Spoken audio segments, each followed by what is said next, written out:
Welcome to Touch Technology Review. Today I'm going to be taking a look at the GoPro Hero 7 Black. I purchased this over the Christmas New Year break with the sole purpose of taking it on a trip up to far north Queensland. So I'm going to be showing you some of the footage throughout this video after the unboxing so you can get a sense of what it can actually do. In the box, you get the Hero 7 Black, a single battery, a mounting frame which is not required for submersion in water, by the way, adhesive mounts, a mounting buckle, a USB-C cable, and a thumb screw.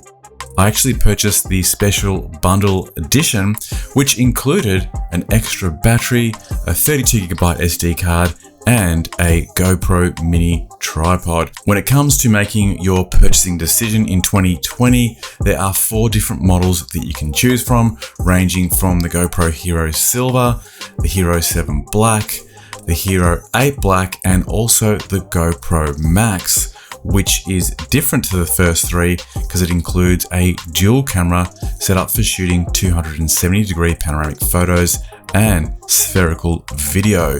Now, it can be confusing when you're trying to choose which one is best suited to your requirements.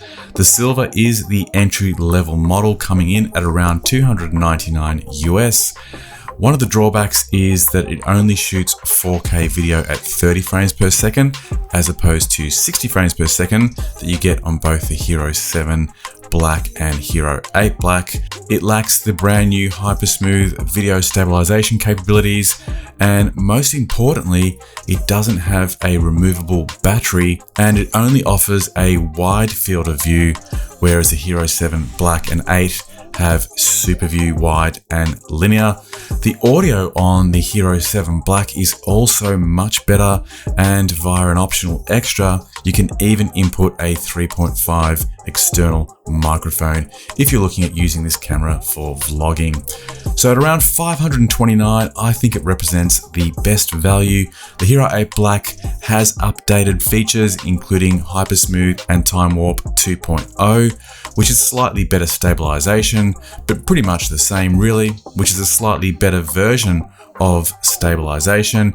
It also includes a narrow field of view for a more close-up look, if you like. And one other differentiating feature is that the GoPro Hero 8 Black can stream live video at 1080p compared to 720p on the Hero 7 Black.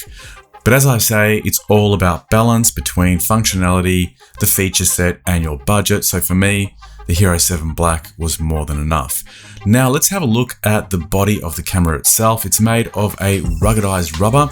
It has a bright color LCD screen on the rear. On the front, you get a very simple monochrome status display, which offers you some of the essential information when you're vlogging, including the camera mode that you're in, card recording capacity, and your battery life. The shutter button on top is easy to access. There's a microphone on the left-hand side, which, as I say, has been vastly improved over previous models, and a latch release button just next to it, which conceals the USB and HDMI ports. On the other side is a mode button, which allows you to quickly toggle between the various shooting modes without using the touchscreen. At the bottom, a speaker for previewing the audio, and behind that latch door, a battery and micro SD card slot.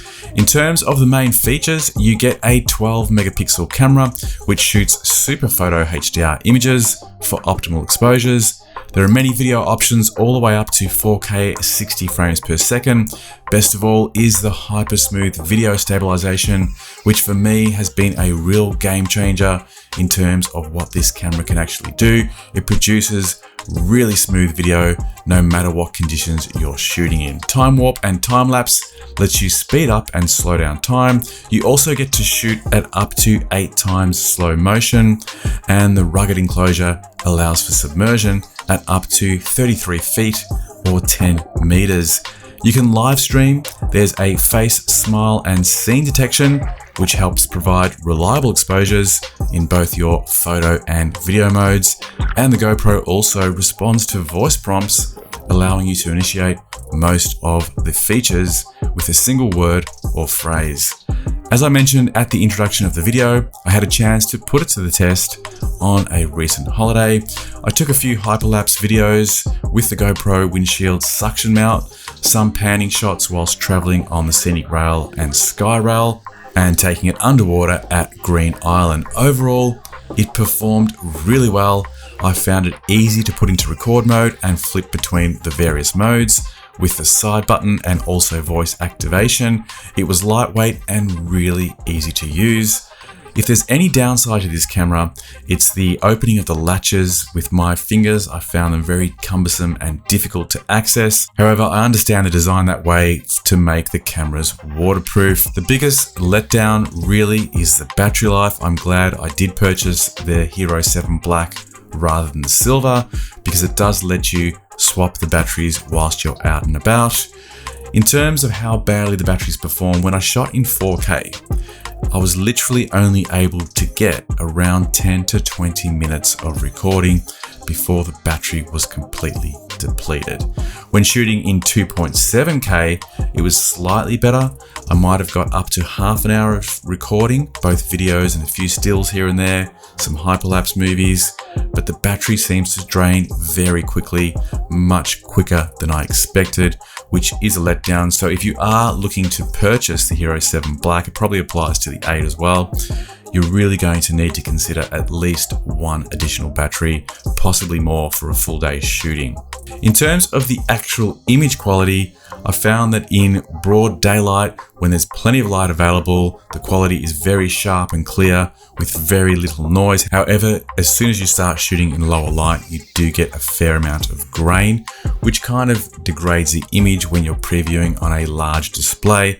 Having said that, once you compress it down into a 1080p file and upload it to YouTube and view it on a mobile device, for example, you really can't notice that grain on the smaller screen. So it's not too much of an issue, but certainly it doesn't compare to a larger DSLR or mirrorless camera in terms of image quality, but I'm sure most of you don't expect that level of quality. It probably is more or less similar to the type of video you would expect from the latest generation of an iPhone or Android device. Now, speaking about mobile devices, one of the things that makes the GoPro really easy to use is the free GoPro app. So as soon as you purchase one, make sure you go to the App Store, download the GoPro app and connect it to your camera. It allows you to access all of the photos and images you take. And above and beyond that, you can actually use your app to control your GoPro, including initiating recording, stopping, pausing, etc. So a really useful app. In addition to this, there's also a great video editor built in, which allows you to create dynamic videos synchronized to music. If you want more information on the tech specs and pricing, head over to the GoPro website at gopro.com. If you want to see more from me, be sure to subscribe to the channel and you'll be notified of up and coming video releases. See you on the next one. Bye for now.